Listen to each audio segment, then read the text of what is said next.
Synthesia now supports over 120 languages and accents for AI avatar generation, making it a powerful tool for creating multilingual video content.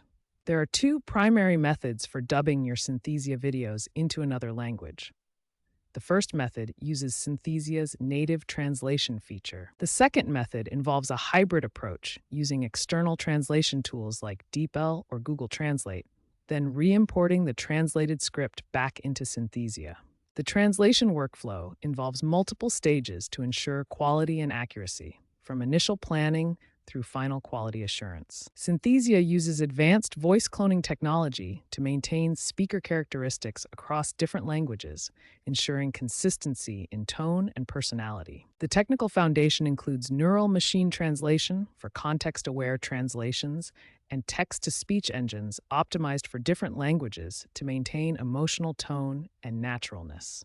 Synthesia provides built-in subtitle generation with precise timing synchronization, making multilingual content creation seamless and professional. AI-powered cultural adaptation goes far beyond simple translation.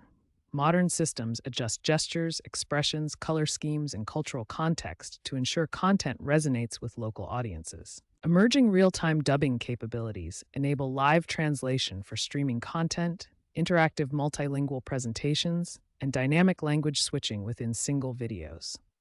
By 2027, AI dubbing is projected to reduce costs by 60 to 70% compared to traditional dubbing methods, making multilingual content accessible to businesses of all sizes. Future advancements in AI dubbing include emotion preservation across languages, dialect-specific options, interactive viewer-controlled dubbing, and continued cost reductions as the technology matures.